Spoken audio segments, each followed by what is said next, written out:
this is Bethany Gagne, founder of the Albany Peace Project and the Global Peaceful Cities Project. Today, I'm here with Damian Ubriaco, who is an English teacher. Correct. At Saratoga High School. And Damian, you and I have had so many great conversations about mindfulness in the classroom. I mean, just really great. You started a while ago, long before mindfulness has gotten the attention it does. Can you talk about why you started bringing mindfulness in your classroom so long ago? Sure. Well, just like, most teachers, you kind of teach who you are. So I was beginning to practice, my practice began to deepen. I just saw how much it was helping me in my own life. And so in the classroom, you just teach skills, everyday kind of life skills too, on top of what you normally teach.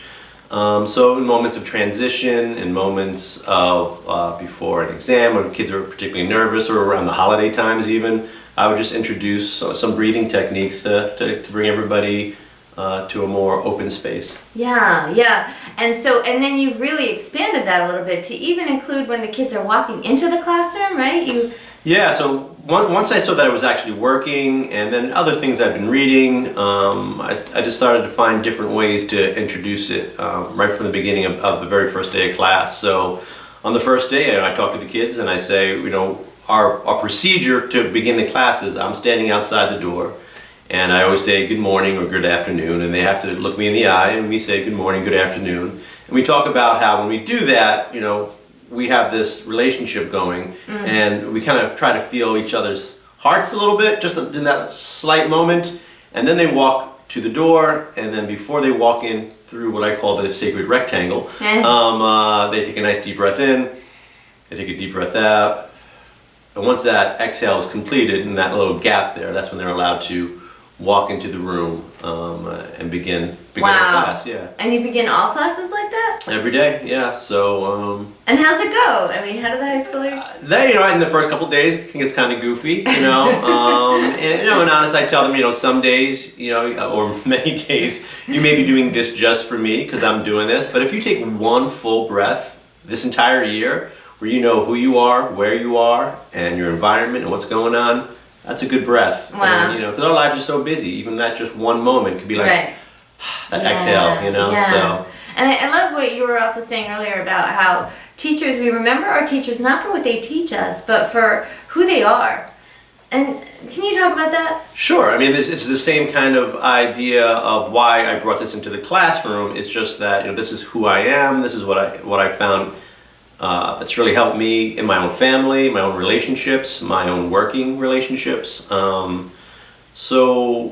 As any viewer now knows, if you think about who are some of your favorite high school teachers, or who are the teachers you really couldn't stand, you don't remember their particular lesson plan. I mean, you might remember a book or something like that, but you remember how they made you feel. Like, oh, that person was great, so. And I'm sure your students are feeling seen, right? And feeling acknowledged. Yeah, that's the hope. I mean, a lot of it is about listening. And I think in our culture or our society right now, it's hard to be heard. There's a lot of noise going on. So, there's other techniques and different things we do in the classroom to try to have the feeling of being heard.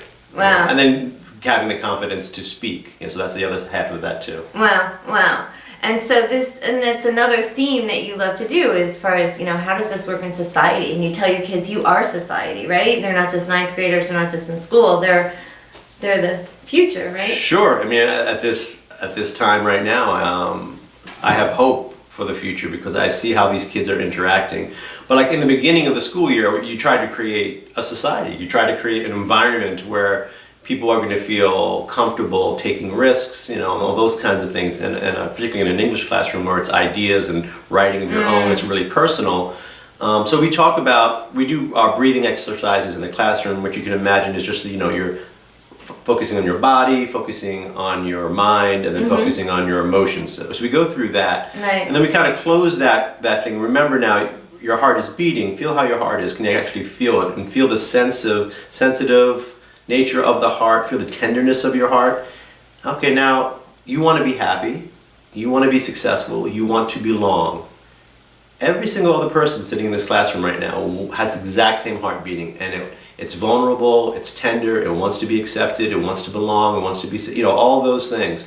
So just keep that in mind, because every interaction you have with one other person that's the beginning of society. And with each interaction, we can create a beautiful world, or we can create a world that's filled with fear. So I think that conversation with the kids, when we finish our breathing exercise, my hope is that it stays with them, not just in the classroom, but when they go into the hallway, when they go into the lunchroom, when they go home and mom's yelling about the dishes, Right. My mom wants to be happy too. Really great stuff. Damian, thank you so much for coming out again. Thank you. And really, people can email Damian if you're interested in just chatting with him a little bit more. You really had some novel ways of applying mindfulness in the classroom. It's been really fun getting to know you. Great, likewise. Likewise. Okay, thank you all for participating. Well, thank you. Bye-bye.